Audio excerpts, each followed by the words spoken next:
오늘 설교의 성경 본문 말씀 제가 봉독하겠습니다. 마태복음 28장 1절부터 10절입니다. 거룩하신 하나님의 말씀입니다.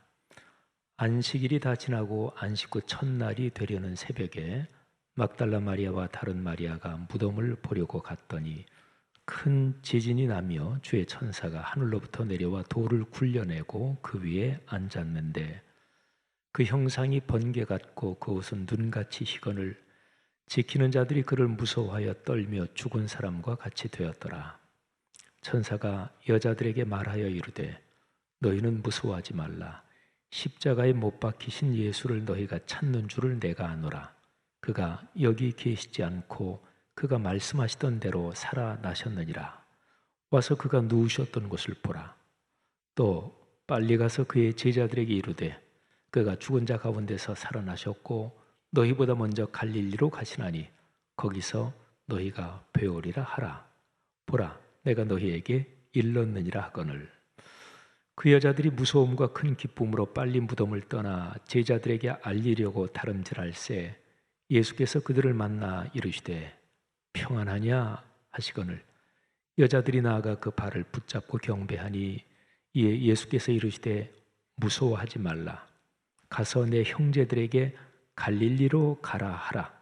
거기서 나를 보리라 하시니라. 아멘. 부활은 기독교 신앙의 심장입니다. 기독교라는 단어에서 앞에 두 글자 기독, 이것은 그리스도, 이거를 한자어로 표현한 거죠. 그러니까 기독교, 이 진리를 가르치는 이 기독교라는 이 자체가 이름에 들어있는데 그 본질이 그리스도에 관한 가르침이요, 또 그리스도를 통해서 하나님을 드러내고 또 가르쳐주는 그런 것이 바로 기독교입니다. 그리스도를 의미에 따라 번역하면 세상을 구원하시는 주님, 구세주란 뜻이 됩니다. 단어 자체의 뜻은 기름 부음을 받은 사람, 이런 뜻이지만 그 의미를 따라서 생각하면 세상을 구원하시는 주님. 기독교 신앙은 예수라는 이름을 가졌던 그 사람이 세상에 오신 구세주 그리스도라고 믿습니다. 그리스도이신 예수님에 관한 요점이 세 가지입니다. 탄생, 부활, 그리고 성령 강림입니다. 이 셋 중에서 부활이 심장입니다. 한번 논리적으로 조금만 생각해 보십시오. 구세주의 탄생은 부활로서 완성됩니다. 구세주께서 세상에 오신, 탄생하신 그 목적은 부활까지 가야 완성되는 거죠. 그리스도 예수님이 십자가에서 죽음을 당하시고 사흘 만에 부활하심으로써 죄와 죽음의 권세가 결정적으로 꺾였습니다. 이제 인류에게 구원의 문이 활짝 열렸습니다. 복된 소식, 기쁜 소식, 복음이지요.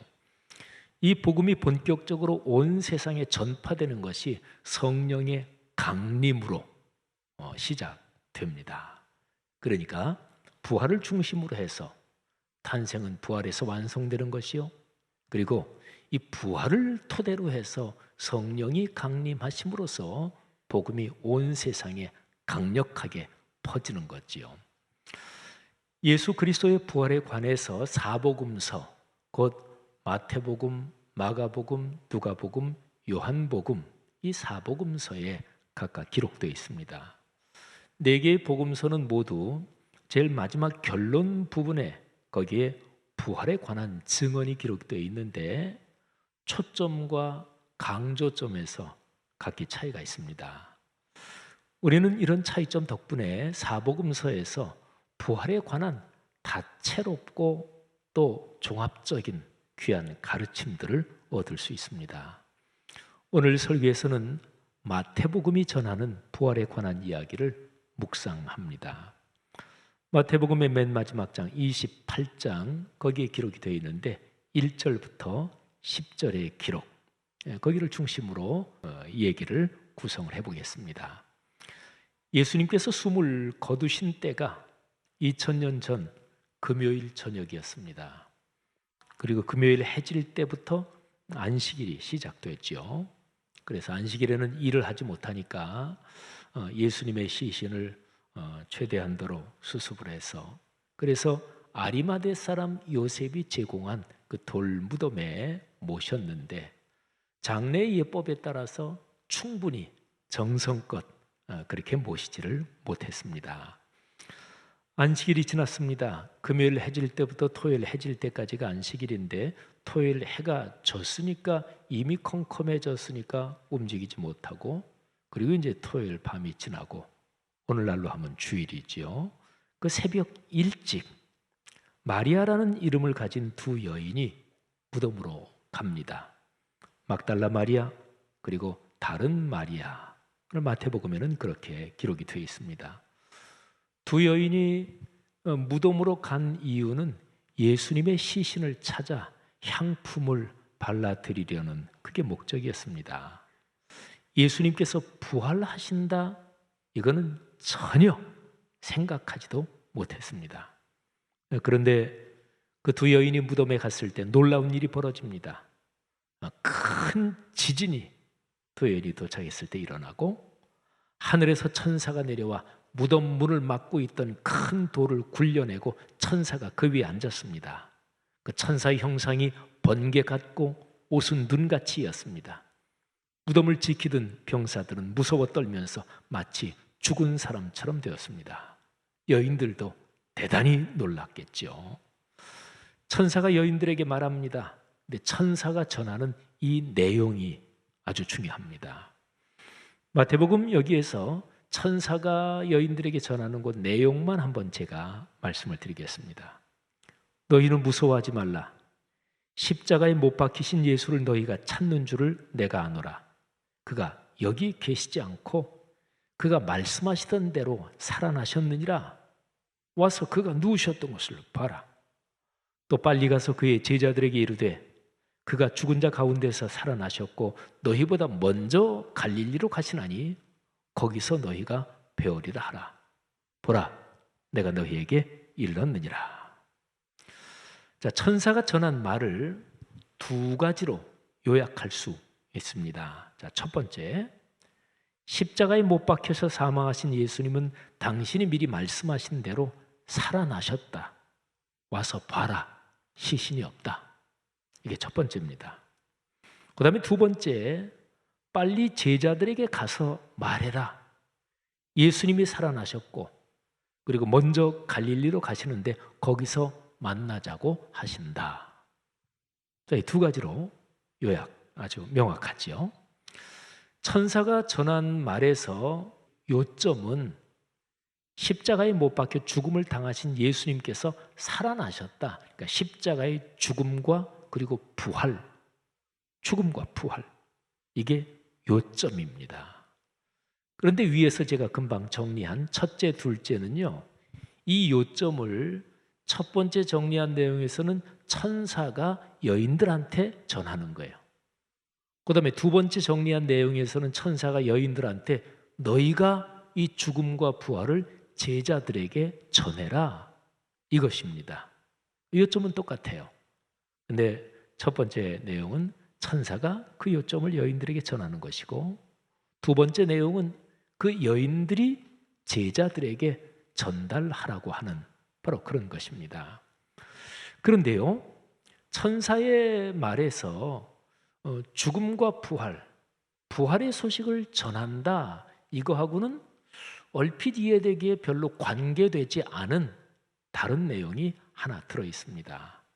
갈릴리에 관한 것입니다. 그러니까 천사가 전한 말에서 갈릴리에 대해서 이런 얘기가 들어있죠. 부활하신 예수님께서 먼저 갈릴리로 가실 거다. 너희도 갈릴리로 가라. 주님께서 갈릴리에서 너희를 만나자고 하신다. 자, 갈릴리 얘기가 들어있습니다.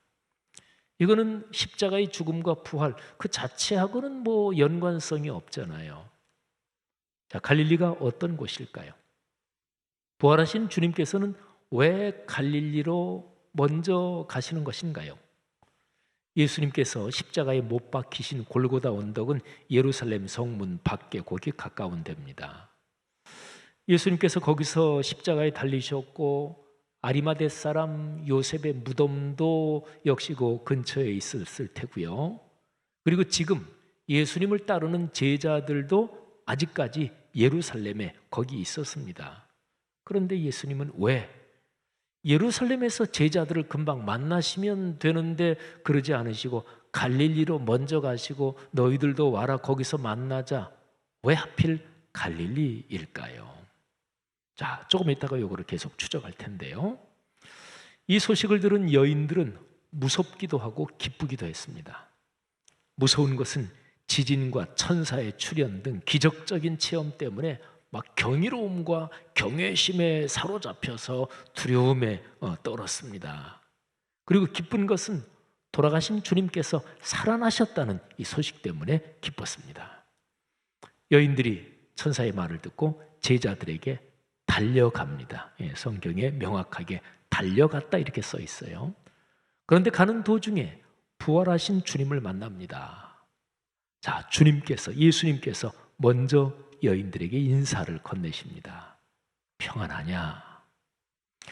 지금 여인들도 그렇고 제자들도 그렇고 평안하지 않다는 것은 예수님도 잘 알고 계세요. 그토록 따르던 주님께서 십자가에 달려 못 박혀 돌아가셨고 그리고 지금 부활하셨다는 것은 지금 여인들에게 처음 전해졌고 제자들은 아직 모르는 상태죠. 이 시점은. 근데 여인들이나 제자들이나 예수님이 처형당하셨고 자기들한테도 신변의 위협이 있고 불안하다 이런 상황이죠. 하여튼 이런 애매한 상황, 당혹스러운 상황, 그리고 불투명한 상황 속에서 주님께서 인사를 건네시는 거예요. 평안하냐? 여러분, 주님의 짧은 이 인사를 묵상하면서 오늘의 우리가 처해 있는 이 현실에서 주님의 이 인사를 깊이 묵상할 필요가 있다 생각을 했습니다. 오늘 우리가 처해 있는 현실 참 불투명하잖아요. 뭐 기본적으로 코로나 때문에 그렇겠고 또 우리 사회 이런저런 여러 가지 갈등의 현장 때문에도 그렇겠고 또 뭐 그런 것이 아니더라도 한 사람이 살아가는 인생 여정이라는 게 삶에서 이런저런 우여곡절이 누구에게나 다 있죠. 어쩌면 삶은 푸시퀸이라는 시인이 얘기한 것처럼 내가 지금 서 있는 이 현재는 언제나 불안하기도 하고 불투명하기도 하고 또 이게 인생이 나를 속이는구나 이렇게 생각이 드는지도 모르겠어요. 어쨌든 주님께서는 우리에게 말씀하십니다. 평안하냐? 우리의 삶이 그렇게 평안하지 않다는 것을 주님께서 알고 계시면서 이런 인사를 건네시는 것은 주님께서 당신의 평안을 주신다는 말씀입니다. 사랑하시는 여러분, 주님의 이 인사가 오늘 이 시간에 여러분에게 건네시는 주님의 축복의 말씀으로 들리기를 주의 이름으로 축원합니다. 여인들은 예수님의 발을 붙잡고 엎드려 경배합니다. 예수님께서 여인들에게 이제 말씀을 하시는데 예수님의 말씀에서 또 갈릴리가 나옵니다. 아까 천사가 갈릴리에게 했지요. 그런데 천사가 전한 말을 아주 명백하게 다시금 분명하게 말씀해 주십니다. 들어보세요. 무서워하지 말라. 가서 내 형제들에게 갈릴리로 가라 하라. 거기서 나를 보리라. 자, 다시 질문하지요. 갈릴리는 어떤 곳인가요? 예수님의 사역과 어떤 연관이 있나요? 예수님은 3년의 공생의 공적 사역의 시간을 거의 다 갈릴리에서 보내셨어요. 이스라엘이 위아래로 길쭉하지요. 갈릴리는 북부 지방입니다. 그 다음에 가운데 중부 지방이 사마리아, 그리고 남부 지방이 유대 지방입니다. 예루살렘은 유대에 있어요. 유대 지방 거기에 뭐 한가운데 중심 도시죠. 뭐 전체 이스라엘의 중심 도시기도 하고 예수님께서 태어나신 베들레헴은 예루살렘에서 조금 아래쪽에 있습니다. 예수님은 3년의 사역 기간 중에 예루살렘에는 몇 번 정도 절기 때 잠깐씩 올라가셨지 대부분의 시간을 북쪽 갈릴리, 특별히 가버나움을 중심으로 활동하셨습니다. 사역의 맨 마지막 일주일 정도 예루살렘에 가셨다가 거기에서 체포되시고 십자가에서 죽음을 당하시고 그리고 부활하신 거죠. 예수님은 공적 사역뿐 아니라 30세쯤에 공적 사역을 시작하기 그 이전의 생애도 대부분을 갈릴리에서 보내셨습니다. 태어나신 베들레헴, 아까 말씀드린 대로 남쪽 지방이었다 그랬죠. 근데 태어나신 후에 애굽으로 피신했다가 헤롯 대왕이 죽은 뒤로 다시 애굽에서 이스라엘로 올라오시는데, 그런데 남쪽 태어나신 곳이 아니라 저 북쪽 나사렛에서 이제 사십니다. 나사렛이 갈릴리 지방 안에 있어요. 이렇게 보면 갈릴리는 예수님의 삶 전체가 연관되어 있는 지역입니다. 사복음서 중에서 마태복음이 특별히 유달리 갈릴리를 굉장히 강조합니다. 아주 깊은 관심을 갖고 강조합니다. 자, 마태복음에서 갈릴리를 특별히 강조하는 그 부분 두 곳을 한번 보겠습니다. 자, 첫 번째, 마태복음 4장 12절부터 17절입니다. 이 마태복음 4장은 예수님께서 사역을 처음 시작하시는 장면인데 여기에 갈릴리 지명이 특별하게 언급됩니다. 자, 본문을 한번 들어보시죠. 예수께서 요한이 잡혔음을 들으시고 갈릴리로 물러가셨다가 나사렛을 떠나 스불론과 납달리 지경 해변에 있는 가버나움에 가서 사시니 이는 선지자 이사야를 통하여 하신 말씀을 이루려 하심이라. 일러스되 스불론 땅과 납달리 땅과 요단강 저편 해변길과 이방의 갈릴리여, 흑암에 앉은 백성이 큰 빛을 보았고 사망의 땅과 그늘에 앉은 자들에게 빛이 빛이었도다 하였느니라. 이때부터 예수께서 비로소 전파하여 이르시되 회개하라, 천국이 가까이 왔느니라 하시더라. 아멘. 자, 제가 지금 봉독해 드린 마태복음 4장 이 말씀 중에서 스불론과 납달리 땅, 이걸 얘기하면서 다 갈릴리 안에 있는 지역들이에요. 근데 갈릴리를 이방의 갈릴리 이렇게 표현해요. 여기 15, 16절이에요. 요 15, 16절은 구약 성경에 이사야서 9장 1절, 2절을 인용한 거예요. 이사야서에 메시아가 오시면 그 갈릴리 지역에서 활동하신다, 거기가 큰 빛을 보고 은혜를 받는다, 그거를 인용한 거예요. 그런데 중요한 것이 이사야서 9장 1절부터 7절은요 구약 성경에 기록된 메시아가 오신다는 예언 중에서 가장 핵심적인 선호 구절 중에 하나예요. 그게 중요합니다. 자, 조금 길지만 이사야서 9장 1, 2절 그리고 뒤에는 제가 중요한 부분만 한번 읽어드리겠습니다. 전에 고통받던 자들에게는 흑암이 없으리로다.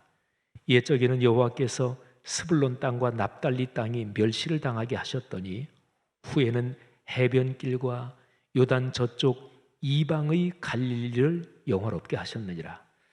흑암에 행하던 백성이 큰 빛을 보고 사망의 그늘진 땅에 거주하던 자에게 빛이 비치도다. 자, 1, 2절 이 부분이 마태복음 4장 15, 16절에 인용된 거예요. 그 다음에 그 뒤에 메시아가 오셔서 그래서 참 멋진 일이 일어난다. 그게 쭉 이제 이어지는데요. 우리 귀에 굉장히 익숙한 그 구절만 한번 읽어드리겠습니다. 이는 한 아기가 우리에게 낳고 한 아들을 우리에게 주신 바 되었는데 그의 어깨에는 정사를 메었고 그의 이름은 기묘자라 모사라 전능하신 하나님이라 영존하시는 아버지라 평강의 왕이라 할 것임이라. 그 정사와 평강의 더함이 무궁하며 또 다윗의 왕좌와 그의 나라에 군림하여 그 나라를 굳게 세우고 지금 이후로 영원히 정의와 공의로 그것을 보존하실 것이라. 만군의 여호와의 열심히 이를 이루시리다. 아멘. 자, 아주 각별하게 여기 구약성경 이사야서를 인용하는 건 사복음서 중에서 마태복음밖에 없어요. 그러니까 특별히 강조하는 거죠. 자, 마태복음에서 갈릴리를 유달리 강조하는 두 번째 구절 말씀드릴게요. 2장 23절입니다. 이 구절은요, 이사야서 11장 1절을 인용한 것입니다. 예수님께서 갈릴리 지방의 나사렛, 거기에서 사시면서 나사렛 사람이라고 불릴 것이다. 이것이 구약에 미리 예언되어 있다, 이거예요. 그런데 아까 제가 이사야서 앞에 말씀드린 구절처럼 이사야서 11장 1절부터 16절 전체도 구약의 메시아 예언에서 굉장히 핵심적인 역시 몇 군데 중에 하나입니다.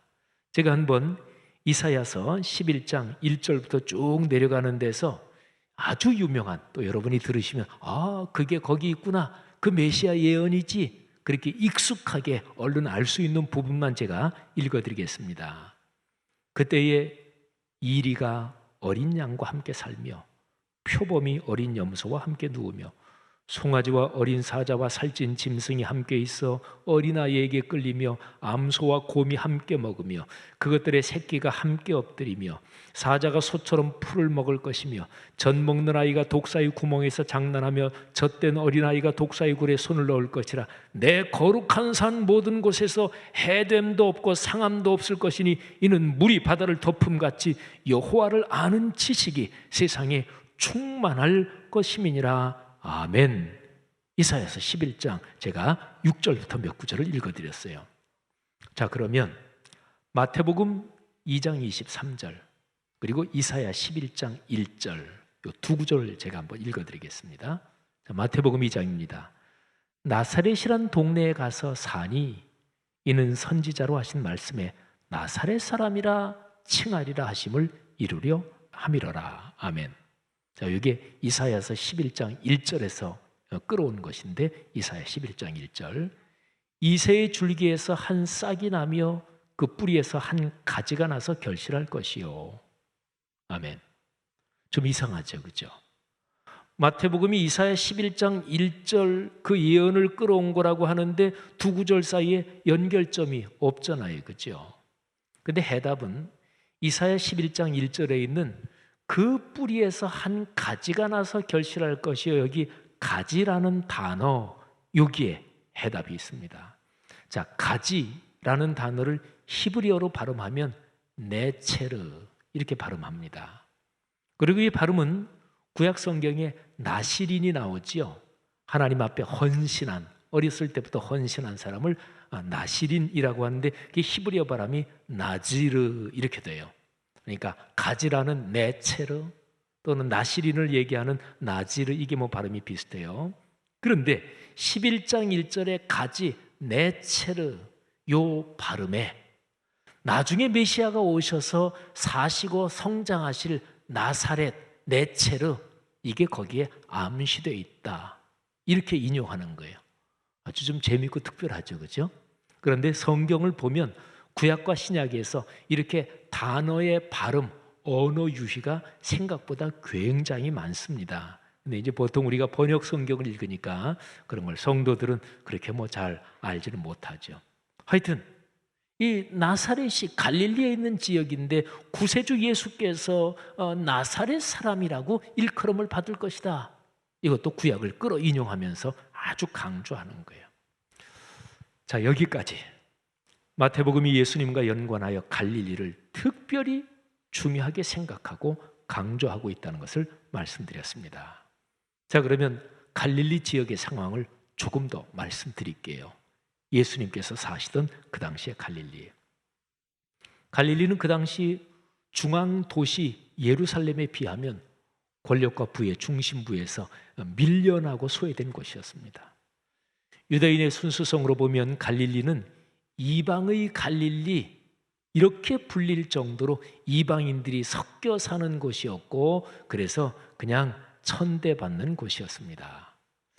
갈릴리는 이스라엘 신앙의 순수성을 지키려고 로마에 대항하는 반란의 기운이 살아 움직이는 곳이기도 했습니다. 수도 예루살렘의 종교 지도자들, 사두개인들, 바리새인들이잖아요. 사두개인들은 대놓고 로마하고 타협한 사람들이고 바리새인들은 좀 안 그런 것 같아도 그러나 역시 이러저러한 방식으로 자기 합리화를 하면서 타협하고 그러면서 기득권을 유지하고 있었지요. 거기에 비하면 갈릴리는 현실을 개혁하려는 독립운동가들도 있었고, 그리고 하나님 신앙의 열정을 가지고 현실을 개혁하려는 에너지가 꿈틀거리는 곳이었습니다.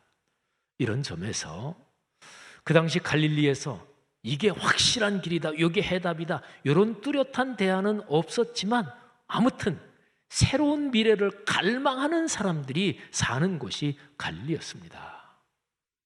자, 이러면 이제 예수님이 부활하시고서 갈릴리로 내가 먼저 간다, 그리로 와라, 거기서 만나자, 이게 조금 아마 감이 잡힐 거예요. 예수님은 이런 갈릴리에 사셨고 그 지역과 그곳 사람들을 사랑하셨습니다. 소외된 사람들과 중심부에서 밀려난 사람들을 만나시면서 그들에게 하나님 나라의 복음을 전하셨습니다. 그들의 아픔과 고통과 외로움을 온몸으로 끌어안으셨습니다. 예수님의 공적 생애 마지막에 예루살렘으로 올라가신 것은 예루살렘의 종교체계에 순응하시려고 올라가신 게 아니고요, 정면으로 부딪혀서 심판하시려는 것이었습니다. 그 사건이 십자가의 죽음과 부활이지요. 자, 이제 생각해 보세요. 부활하신 주님은 이제 다시 갈릴리로 가십니다. 거기서 제자들을 만나십니다.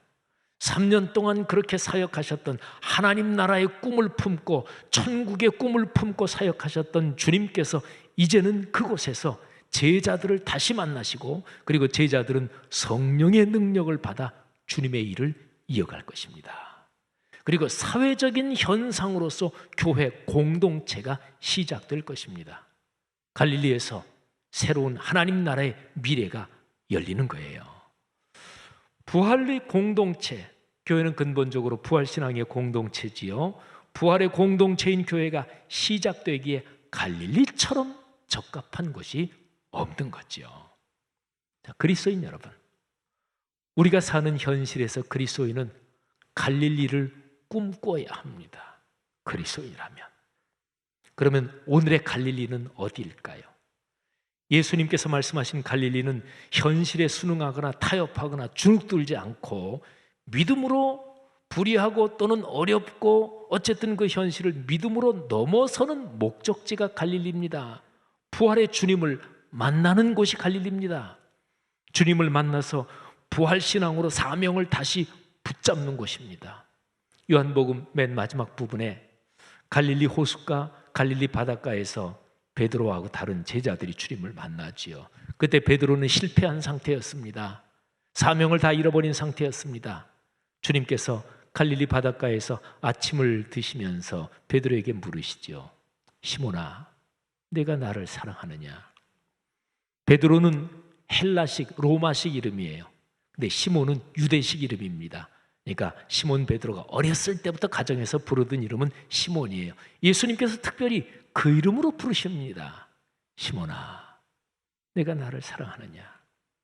시몬은 예, 주님께서 아십니다. 그 얘기는 제가 주님을 3번씩이나 모른다고 부인했고 제가 주님을 배반해서 뭐라고 드릴 말씀이 없지만 주님, 제 마음으로 주님을 사랑합니다. 그런 고백이죠. 그러면서 주님께서 다시 거기에서 베드로를 회복시키시고 베드로를 다시 주님의 일꾼으로 세우셨어요. 그곳이 갈릴리입니다. 그러니까 베드로를 그렇게 세우신 것처럼 우리의 나약하고 연약한 신앙을 다시금 회복하시는 곳이 갈릴리입니다. 어려운 현실을 넉넉하게 이겨낼 수 있다는 믿음의 확신을 갖고 우리가 앞으로 걸어갈 미래의 삶이 그래, 주님께서 같이 하시니 잘 될 거야, 희망이 있어, 이렇게 소망하는 곳이 갈릴리입니다. 그러면 여러분 생각해 보십시오. 오늘의 갈릴리 어딜까요? 부활의 주님을 예배하며 예배 중에 주님을 만나는 교회 공동체가 갈릴리입니다. 부활의 신앙을 갖고 사는 우리의 삶의 현장이 사실은 갈릴리입니다. 부활의 믿음을 가진 그리스도인들은 어려운 현실에서도 주님을 신뢰하며 늘 갈릴리를 걸어가고 있는 것이지요. 사랑하는 성도 여러분, 오늘 우리가 드리는 이 예배의 자리가 갈릴리인 것을 깨닫고 감사할 수 있기를 바랍니다. 이번 한 주간 주님과 동행하며 여러분이 걷는 삶의 현장이 갈릴리인 것을 확신하시기를 주님의 이름으로 권면합니다. 주님께서 거기에 같이 계시고 주님께서 여러분을 격려하십니다. 우리 그리스도인은 거듭해서 부활의 주님을 만납니다. 부활의 신앙을 갖고 용감하게 주님의 말씀을 따라 사는 사람들이 그리스도인들이에요. 부활 신앙에서 샘솟는 그런 용기, 성령님께서 주시는 그런 능력이 여러분의 삶에 이번 한 주간도 걸어가시는 인생길 내내 넉넉하시기를 주님의 이름으로 축복합니다.